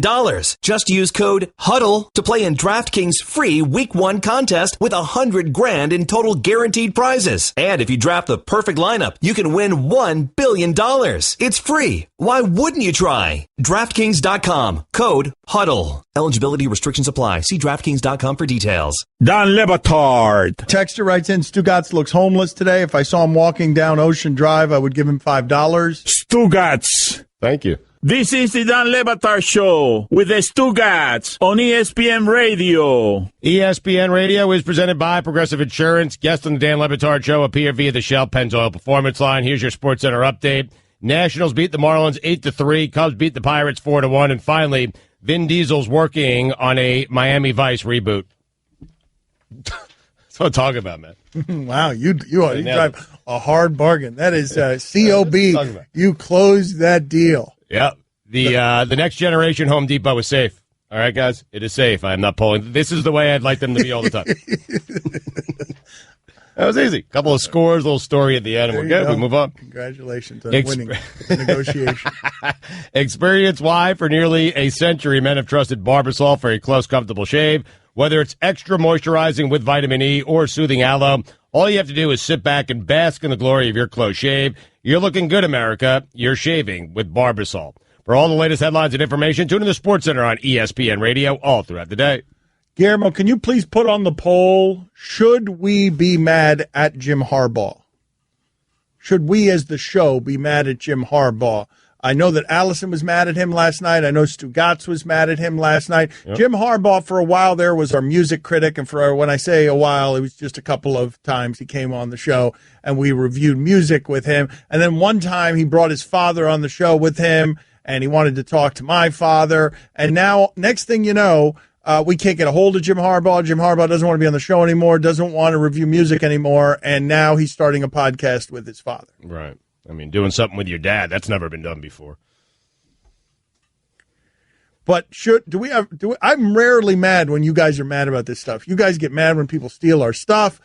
I'm rarely mad. Am I missing something here? Should I be mad at Jim Harbaugh for keeping his father to himself and starting his own project with his father instead of trying to help us for no good reason other than we asked him to? The Stugotz would be strong in you. I mean, I don't feel like I can be mad at him. No, we could be mad at him. I mean, I could find a way to be mad at anyone. Seriously. And you should be mad at him. Well, because he's taking the idea that we really wanted to create on the show with him, and now he's bringing it to his own platform, to a podcast. I was more bothered by whoever the Teddy Bridgewater sycophant was that created a children's book. I was more bothered by that because that was our idea. And we would have done a good children's book if we ever finished anything around here. Allison, where do we stand with Jim Harbaugh? Mike, how long are these suies? How long is this? About 7.5 minutes, so you can fit it in if you go through it in the next minute or so. What are you going to do when Jim wants to come on the show and promote the new podcast? You going to say yes or no? Because I'm telling you right now, it's a no for me. And if you say yes, I'm not coming in that day. I'm done with Jim Harbaugh. Just to clarify, he's not doing a podcast with his dad. His dad will be featured on the podcast, but he has a podcast. Well, we were doing a segment with him, and his dad was featured occasionally on the segment, and Jim didn't like it because Dan botched it. His dad will be a part of it. Friends and family apparently got a gig for one of his friends in there, JT Rogan, former San Diego player. All right, well, hold on a second, because Stugotz now just reminded me, we're going to delay the Suey victory announcement for 10 minutes here until the next segment, because Stugotz just reminded me of something here. He reminded me of that Michael Kay outburst where he just drew a line in the sand. Yes. The La Greca line in the sand. Don La Greca, right. ESPN Radio in New York. Yeah, all right, so now you got to play that sound because Stugotz said him or me. Stugotz just did a him or me on Jim Harbaugh to me. If you guys want me here that day, you can't have Jim Harbaugh. So this is from, what's the radio station credit? Courtesy ESPN New York. All right, this is ESPN New York. Steve, get your priorities in order, brother. if he had a decent, kind heart, he would. Brother, come on, take a look at the news. Watch the news for 5 minutes, Steve, and then tell me that your life is awful. You're a clown, Steve. I'm tired of the clown show. Tired of it. You've got a playoff team. You got a team that's won 3 in a row, and you're miserable because you love being miserable, because that's what you're about. You're a clown, Steve. I'm tired of it. I'm tired of you wasting our time on the air with your clown shoe garbage. Tired of it. Michael might want to entertain it. I'm tired with it. Lose the numbers, Steve. Tired of it. I'm a Met fan who has to watch a team that was supposed to go to the World Series be 12 games under 500, and you've got a playoff team that's beaten my team 3 in a row, and you're complaining about a guy being pinched hit for or not being pinched for in the 9th inning? Get a life. Watch CNN. You could be, God forbid, a person of Barcelona today. You're miserable because of Darren Judge not being pinched hit for? You're a clown. Get a life, Steve. Don't bother my life. Lose the number. You're banned. You're not allowed to call anymore. I'm done with him. Done with him. I'm going away. You want to put him on the air? You want to be a clown? Be my guest. Steve is banned. Life is too short, too important to waste time on this filthy human piece of garbage. If Steve's on, I'm leaving. If I ever see him on hold, I'm walking off. Steve, you're done. Lose the number. Clown. Tired of it. Gosh. Amazing rant. I don't feel like I've ever been that angry about anything in my life. The best part is a couple of days later, Girardi did what the caller suggested, and it worked. Guillermo, can you put it on the poll, please? Have you ever been that mad about anything? I'm just flabbergasted by that. Can you guys find me the Louis Riddick quote? I just saw Louis Riddick here on television. He is on SportsCenter, and he put on Twitter something yesterday that a lot of people sent me because they felt like it should have been directed at me if it wasn't directed at me, and it was about analyzing quarterbacks by wins and losses. And so Louis Riddick sent out a tweet that to do that is to be dumb. If you are doing your quarterback analysis by wins and losses, go ahead and read that for us, Stugotz, please. Knowing that attaching team win-loss records to an individual/quarterback is fundamentally flawed, inappropriate, yet continuing to do it is just dumb. Okay, and so a lot of people thought that was directed at me because of my Matthew Stafford conversation yesterday, and I'm just curious because I'm not usually the guy who measures quarterback by wins and losses, but I thought the numbers on Stafford were so damning when you look at his record, 5-46 against teams that ended with a winning record, 1-25 on the road. I thought those numbers were so egregious that some of that's got to stick to the highest paid player in the league. I even understanding that a lot goes into winning, right? And even understanding that you need good teammates and those teams he's been on are flawed. Well, I think your larger point also was, and it's a fair one, when teams win, it's when the Patriots win, it's Tom Brady. It's Tom Brady. We're not talking about the guard. We're talking about Tom Brady. So when it's the other way around, when teams aren't as good as they should be, why isn't it the quarterback? Why is it never Matthew Stafford's fault in Detroit? And I don't think he's the problem, but I don't think he's the solution either. But what I would ask you is, where do the numbers have to be in terms of egregious for wins and losses not to be dumb analysis? Do you know a lot of great quarterbacks other than Archie Manning that you say that guy's great and his team's always lost anyway? I mean, Phillip Rivers, I think Phillip Rivers is great. Right. And Phillip Rivers, a lot of people do not think Phillip Rivers is great. I know bad quarterbacks with good records. Vince Young had, a 6-year career? He went 31-19. But this is what I would say to you. I guess this is the question I'm asking based on what Louis Riddick is saying. Don't give me bad quarterbacks with good records. Those I can give you a lot of. Give me good quarterbacks with bad records.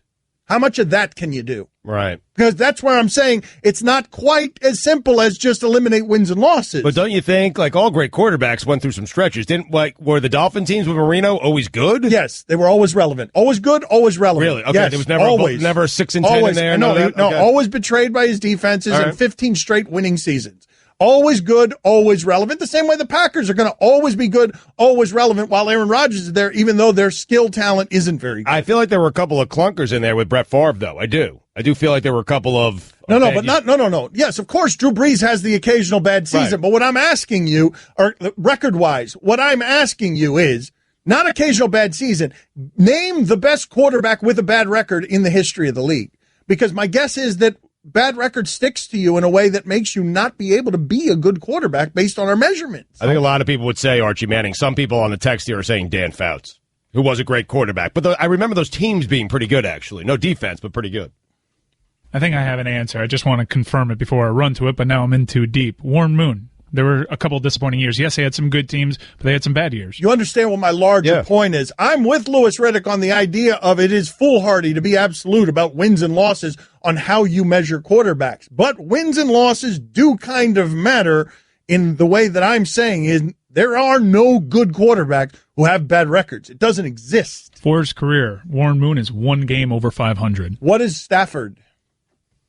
Because are you guys telling me that Stafford is Warren Moon? Is that all of you pro Stafford zealots who yelled at me yesterday because I was talking about the idea of that's not the guy you give that kind of percentage of your salary He is cap 51 and 58.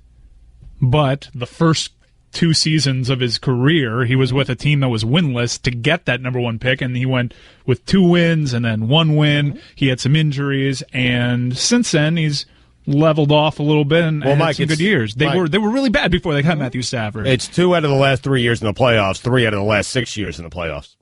That's what it is for the Lions. That was kind of unheard of for them for a long time before he came along. Yeah. Okay, so that's how we're doing it. We're doing the Conor McGregor, grading him on a curve. Hey, he won 3 rounds. That's a victory for Conor McGregor. I told you, if I'm a Detroit Lions fan, I look at that contract and I say, good, I'm not going back.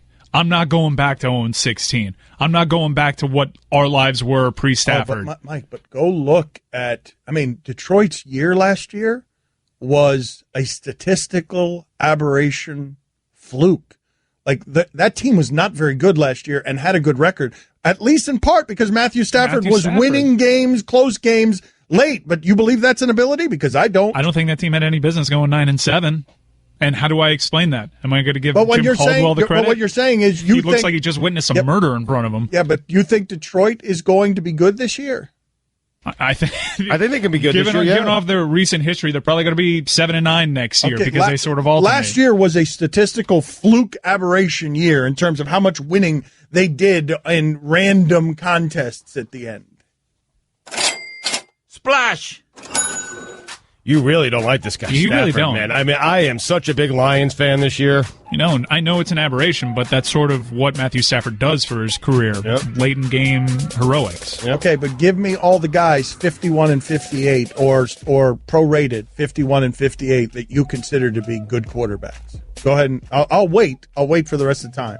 Seriously, people, consider taking up this deal that Metro PCS is offering right now. Unfair. I can't find that before the end of the spot. I don't know. No, I said the end What's of time. McNair's record? No. What's McNair's record? Maybe I can find something. Whoa! You guys heard me wrong. I wasn't saying the end of time in this ad. I'm saying the end of eternity. I'm saying I will give you till the end of time. Yeah, but it's convenient because then when I find the answer, it doesn't make any sense. You try to hit that on the library. That's you trying to win an argument unfairly. I bet you Eli Manning's record is I bet you're right. And he's got 2 rings. How about that? Wait a minute. You think Eli... Well, first of all... But wait a minute. Eli... Good comeback. Just give me 10 seconds. I lose. 108 and 91. Not quite. But that's not good enough. We can all agree that should be better. What are you talking We can all agree his record should be better. Oh, now we talked too long this segment. We're not going to be able to announce the Sueys next segment either. We're going to have to wait till 12:30. Give me some Steve McNair. Steve McNair had what? He had a lot of good teams. What? I consider him to be a good quarterback. I'm just wondering what his career record was. He had good records, too. We'll find out in a second. Here's an unforgettable wireless deal and the best in recent memory. This is amazing. It really is. Get 2 free awesome smartphones with 32 gigs of memory. You want a quarterback with a Hall of Fame quarterback who was 1 game under 500? Who? Joe Namath. Yeah. Yeah, but he doesn't belong. He doesn't belong. He's so bad. But it helps my argument. He's thrown more interceptions. Look at Joe Namath's interceptions to touchdowns. No, I don't want to. No, you must. No. You must. No. I will hold your face to the uncomfortable truth. Yes, Joe Namath analysis right now. McNair was 91 and 62. I told you it was a bad idea. Yeah, well, 220 interceptions, 173 touchdowns. But the game was so different back then. Most overrated athlete in the history of sports. Get two, because he sat there in a fur coat by a pool and predicted they would win. And that's why he's in the Hall of Fame. He's not very good. I kind of feel like Moon was good. Anyway. He's a good Conor example. McGregor. Joe Namath is Conor McGregor. How about Esiason? Was he any good? Will you knock it off? End it. Check that record, Mike. Get 2 free awesome smartphones with 32 gigs of memory. Yep, free when you switch to Metro Esiason PCS. great? Do we think of Esiason as great? Oh, Booms? I love Booms. He was 80 and 93. 80-93. But I had the great quarterback. Did he go to a Super Bowl? He went to a Super Bowl. Wait a second. He went to a mean? Super Time Bowl. out. I'm going to defend. Hold on. He went to a Super Bowl, Dan. He was an MVP of the league for a year. Boomer Esiason was a very good quarterback, and his teams weren't very good. And a good quarterback with a bad record. Yeah, you lost on Boomer Esiason. Yeah. Gotcha. Take that fat L. Yep. Jeff Garcia, 58 and 58. Oh, wow. Jeff Garcia. There we go. Wait till the end of time. Yeah, wait 3 minutes. Jeff Garcia and Boomer Esiason are now the standard for highest paid player in the league? Come on. You can't do that to Boomer. Boomer was a good MVP quarterback. quarterback. All right. MVP quarterback. I got to look at Boomer's numbers here. I'm remembering a different Boomer than you guys are remembering. I'll give you his numbers right now. 247 touchdowns, 184 interceptions. That's so much better than Joe Namath. Starting to jog your memory. Blonde hair. Yeah. Dan Le Batard. You want to make something smart really dumb? I give you Stugotz. Stugotz. You love sandwiches, huh? This is the Dan Le Batard Show with the Stugotz on ESPN Radio. You guys did some creative bookkeeping on the Boomer Esiason career. What do you mean? Holding the Jets years and the Arizona year against him, where he did some losing. Dude was good enough to hang around and get starting jobs. I'm saying, Man, losing with the Jets is not Boomer's fault. Anyone loses with the but Jets. what I'm saying to you is that Boomer Esiason's career record with the Bengals was over 500. You guys are holding all the losses, making Boomer Esiason a lesser quarterback than he was based on record because you're holding the Arizona and the 3 Jets years against him. Some would argue you're doing the exact same thing to Matthew Stafford, who had to climb a team out of an 0-16 hole. No, that's fair. What you're saying is totally fair on Matthew Stafford. He did inherit a mess. I'm just surprised by the number of people out there defending the greatness of Matthew Stafford to me yesterday in a way that's a little bit confusing for a guy who has never won a playoff game. I understand that, but the organization has been an absolute train wreck, and he's come in, and they've gotten to the playoffs 2 out of the last 3 years, 3 out of the last 6 years. Dan, there are not many good quarterbacks in the NFL. You could at least say that he's good. The Lions have a good quarterback. They have a quarterback that Jet fans would love to have, that most teams would love to have. I would say that Matthew Stafford is an above-average quarterback, but that's damning him with faint praise. I mean, right now, the average quarterback in the league is kind of Kirk Cousins. Will complete 65% of your passes, 70% of your close to 70% of your passes, and you're going to do it on a lot of short routes. Right, and he's going to make $30 million a year next year. But you're never going to win anything, and you're never going to beat a winning team. You're like Washington didn't beat anybody with a winning record last year, correct? I'm not sure. I'll check it out. He did whatever winning he did. It wasn't against anybody good. I don't doubt your point, certainly on Kirk Cousins. I think Matthew Stafford's better than Kirk Cousins, but that's not really the debate. Here's what the debate is. I want what the Lions have. Yeah. I want not as a Browns fan. As a Browns fan. We're bad people to ask, though, me and you. But most people will. And I'll want something different if I get that year in and year out. Matthew Stafford, he's probably one playoff loss away from it getting hot around him, and you can understand that because it then becomes more of a regular thing. But right now, as a Browns fan, 20 years I've been waiting for someone nearly as good as Matthew Stafford. Well, you just hit on it. That's the thing, Dan. There's not many good quarterbacks. So most people are fans of a team that don't have a good quarterback. And all of those fans would take Matthew Stafford. Would love to have Matthew Stafford, with the exception of Green Bay, New England, and a couple of other places. Here's the part that I'm confused by. This is the part that's confusing to me. For years, I spent so much time defending how great Tony Romo is. I think Tony Romo is a great quarterback. And what you guys did to me was you held up his record in the playoffs to me. Good team. And you kept yelling at me about it. And so what I'm wondering here is all of those people who come after me on the opinion that I think Tony Romo is a great quarterback, why are you holding up Matthew Stafford now? Not saying he's great, just saying he's good. Oh, well. I'm not saying he's great. And, okay. I mean, listen, Matthew Stafford had Calvin Johnson, but Tony Romo had a ton of guys in his offensive huddle that were good. Ton of them. He also had some bad teams, too. This is a difficult debate to be having because I agree with you. It's insane that Matthew Stafford is the highest paid player. And I'm not disputing that he's good. I'm disputing that he's worth that. That's what I'm disputing. I'm not disputing that he's good. I just said he's above average. Yeah, just for now, though. Dan says if he were running the Lions, he'd let him walk. And we're saying... Not let him walk. I'd go and trade to one of you pathetic losers, the Jets or the Browns. I'd go and try and trade him. You'd run the risk of not having someone as good as Matthew Stafford. We're here as living proof that you can go several decades without having someone that good. It's probably not something you're willing to risk if you're in the winning football business. I don't know what the Packers' record was at the time, but the Redskins did beat them last year 42-24. That's a good team. And beat the Giants. Yeah. All right, we will come back. We will come back with the Sueys here. The Sueys, the winners. That's next. Don Batard. I'd like to be a dog, man. It seems like such a great lifestyle. You sleep all day. You wait for everyone to come home. They rub your belly. They take you for a walk, and they just throw treats at you. Stugotz. I mean, I feel like you're kind of this show's pet, though, aren't you? Kind of. I mean, look at you today. Who's good? I mean, who's good? We groomed Stugotz. Who's good? Who's good? Who's good? This is the Don Batard Show with the Stugotz on ESPN Radio. ESPN Radio is presented by Progressive Insurance. Guest on the Dan Le Batard Show, a PRV of the Shell Pennzoil Performance Line. Here's your SportsCenter update. The Westgate Superbook in Las Vegas has offered 1 to 1,000 odds on the Golden State Warriors to make the playoffs. That means a bettor would have to put down $100,000 to win $100. The opposite bet of the Warriors missing the playoffs would earn $10,100 if a bettor were to put down $100. Meanwhile, for the over-unders for NBA win totals this upcoming season, the 76ers, who were at 27.5 wins last season, have leaped to 42.5 wins and a 15-win increase. The T-Wolves over-under for their win total this season is at 48.5. They won 31 games a season ago. And finally, researchers at a Toronto university claim that being very forgetful means that you are actually a genius. Congratulations to me. Study co-author Blake Richards indicated that it is important that the brain forgets irrelevant details and instead focuses on the stuff that's going to help make decisions in the real world. I can't read, man.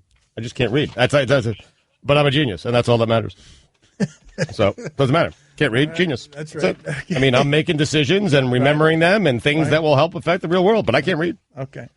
And this thing wasn't as short as I expected. Texter writes in, why haven't you guys asked Dan who he would get to replace Stafford after trading him? Give us a name. Easy to say trade him without coming up with a solution to replace him. I mean, yeah. There's Kaepernick is available. Whoa. Great, we're doing this segment. Also, if you don't want to go with Kaepernick, Dak Prescott, we didn't really know that he was a good pro a year ago. And then next thing you know, you look up and, hey, Tony Romo, get the hell out of here. Not just the huddle, the sport. Get out. Go broadcast. So, you can find somebody. Here were the winners from all of the great stuff that we did that was terrible last year. Here are all the winners.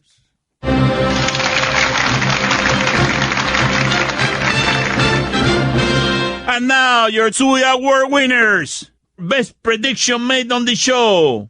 I am telling you, the Jacksonville Jaguars, okay? And I've been saying this for about a year now. Thank you. The Jacksonville Jaguars not only will win that division, not only are they going to make the playoffs, they are a team that's going to, at minimum, the AFC Championship game, and they might go to the Super Bowl. Yes! Best story. Mike Golick Jr., Hank Azaria story. No! Can't talk about half enough. That place. It's amazing. Yeah. I mean, it's the nicest thing up there, right? Oh, by far. Saw Hank Azaria in there the other day. I said, have you seen the calf? He hadn't seen the calf yet. It's a good story, man. Epic sound of the year. If you're one of the people out there that is planning a parade for 0-16, I will fight you. Come down and see me right now. I am at Buffalo Wild Wings. Best fake. Limited fake Tim Kirkchen. What do the Royals have to do to make the playoffs? Dan, The Royals are really good. Best laugh, Mina Kimes. Useless sound of the year. Splash. They made the splash plays. We didn't make enough of them. Best Stephen A. Smith moment. Good afternoon. This is Stephen A. Right here in the Stephen A. Smith Show, ESPN Radio. To hell with the music right now. I am having a very bad day. I'm having a very bad day. I'll be honest with you, I'm pretty damn ticked off. I mean, I cannot believe the kind of nonsense that I am hearing right now. And I don't know how much of this I'm going to take today. I'll be the first to admit it. I am warning y'all ahead of time. Do not call me today and get on my damn nerves. I'm trying to tell you something right now. ESPN's not going to stop me, damn it. FCC Airways might not stop me. I'm that ticked off.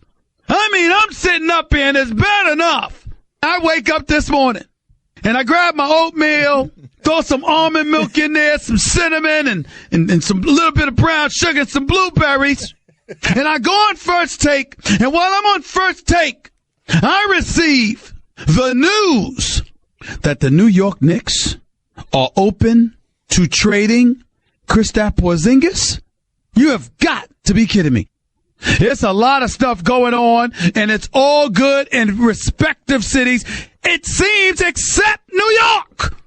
I mean, my God. I just can't take this. I just can't take it. I can't take it. This is unbelievable. Best Stugotz mispronunciation. Sample size. Sample Sarge. Best revelation. Greg Cody. It's pork butt all the time. The cut of meat, when I make pulled pork, slow cook a pork roast to make pulled pork, the cut of meat I use is called the Boston butt. So it's a delicacy. I eat butt all the time. Best is measles. LaMarcus Aldridge. Awful. I mean. No, he's an embarrassment, man. I'm telling you, Greg Popovich is going to get rid of that guy in the offseason. He was an embarrassment last night. He is so out of shape. There are so many times where the Rockets were playing 5-on-4 on offense because LaMarcus Aldridge was walking back on defense. He's bad. He's not a good player. I don't know what happened to him because when he was in Portland, he was fantastic. He is not good, Dan. He cost them the game last night. Although they won the game. But had they lost, I'm telling you, it would have been on LaMarcus Aldridge. And the only reason it's not is because they won the game. Otherwise, San Antonio would be crushing him today. And I'm still going to crush him even though they won.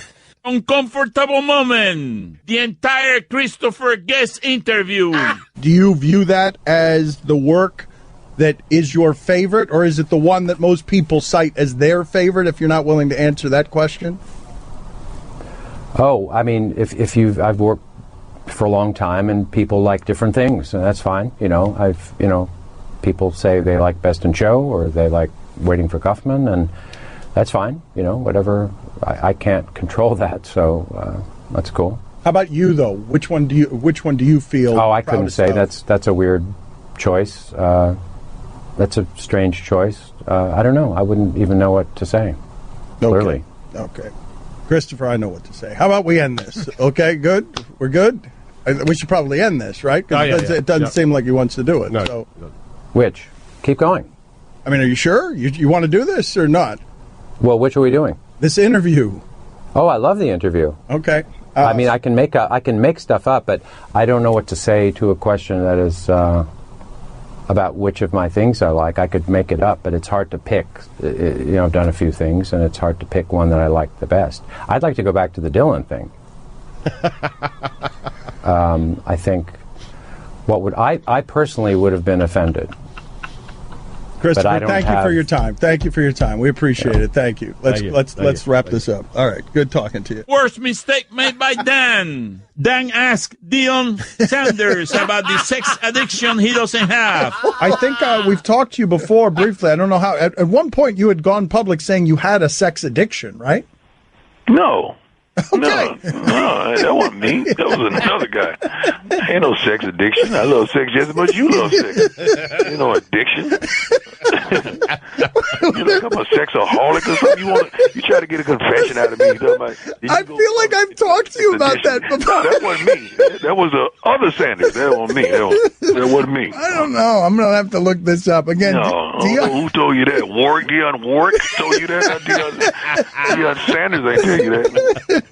Deion is with us. Sex addiction. I think other Sanders. Hey, let's dispel that rumor right now. That's a vicious rumor, and it's a lie. I like sex just as much as the next man or woman. Best musical performance. Tim Kirshen reads Pitbull lyrics. Nice. Esa jefita esta enteria tien tremendo. Culo. Esta tan linda. Esta tan rica. Tien tremendo. Culo. Excellent. Shimmy, shimmy, ya. Shimmy, yam, shimmy, ya. I'm a dirty old dog all day. No way, Jose. Your girl only go one way. Ah, ye madre. Excellent. Yeah. 2 plus 2, I'm gonna oh my God. 2 plus 2, I'm gonna undress you. 3 and 3, you're gonna undress me. 4 and 4, we're gonna freak some more. Honey got me swishing like a dreadlock. She don't wrestle, but I got her in a headlock. Yabba dabba doo, make her bedrock. Yeah!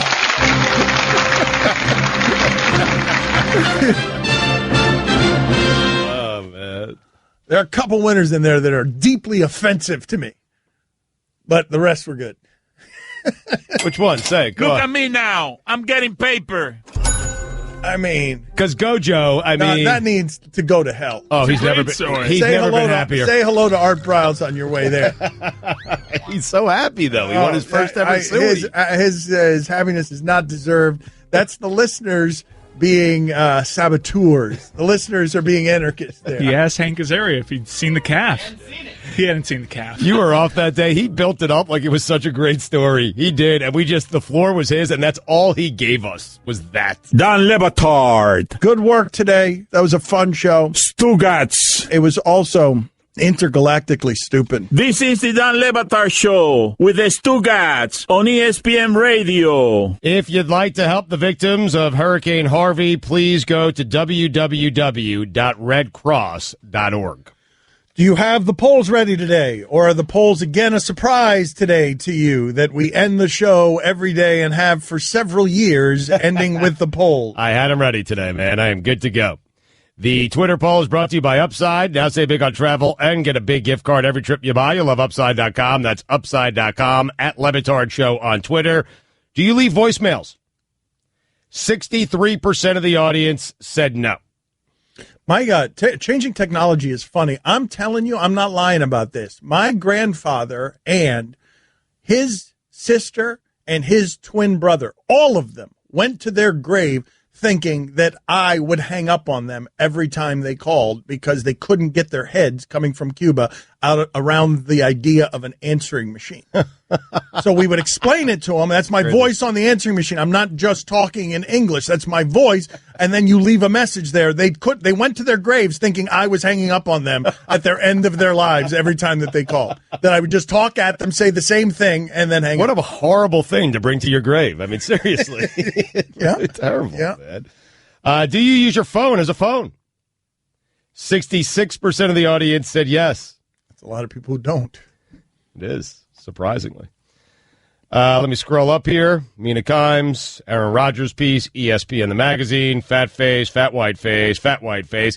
If you give Conor McGregor the best horse and months to train, would you want to see him race against other jockeys? I mean, you guys want to turn him into. I heard you guys discussing during one of the breaks him and all whites playing Federer at Wimbledon. Yeah, we were discussing him versus Federer. This is what Conor McGregor should do. For the rest of his career is just fight just play other great athletes in their sports and sell it for $99.99 on pay-per-view because we'd all buy it. But we had him at Wimbledon in all white because he looked great in all white.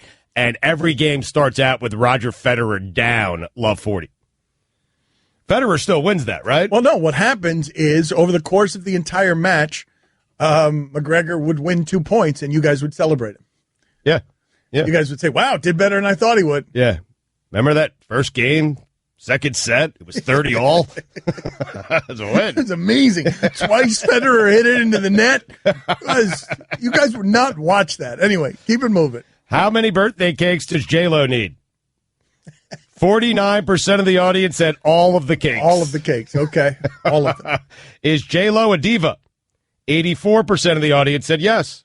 Remind me to get into this tomorrow. What's the list of divas? What's the list of approved and certified divas? Beyonce. Well, we'll get into it tomorrow. Yeah, tomorrow. Get ahead of but I didn't know that. So J-Lo gets to still be a Katy diva? Perry, Taylor Swift now are divas. Is Celine Dion still? Barbara Streisand? Those are divas in the classic sense. Now diva just means really popular lady singer. Was Madonna a diva? And yes. So she still is. Oh, yeah. Britney Spears? Well, wait a minute. When did the definition well, no, Britney Spears, of diva change? No, Britney Spears is different. No?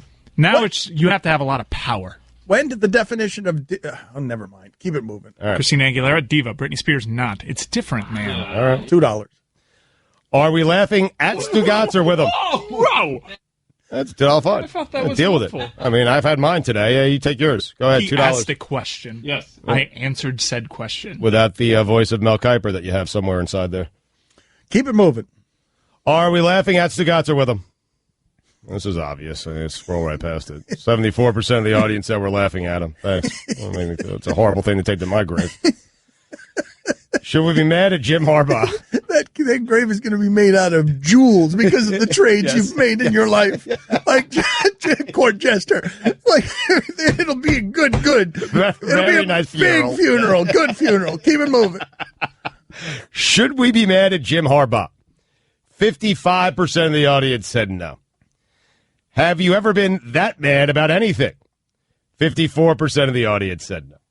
Don LaGreca mad? Yes. That should be the new level of mad. There should be rages of mad. Like, what would be the spectrum? You got Stephen A. Smith. Like, what are the... Lou Pinella, then Don LaGreca. Yeah. But he's the top, right? Like, that's the angriest you can get is Don LaGreca. No. Lou Pinella is... Lou Pinella is the angriest that you can get. Lou Pinella is the pot at the end of the furious, rage-filled rainbow. How did we end the show that way? Sweet Lou. Daddy, where do babies come from? Honey? Mommy went to the store. Oh, well, you see, there's a mommy and a daddy, right? Right. And see, when they call Geico, they could save a bunch of money on car insurance. Oh, really? And that makes them happy? Yes, that makes them very happy. That's good. Yeah. Well, I'm glad we could have this talk, Sunshine. Geico, because saving 15% or more on car insurance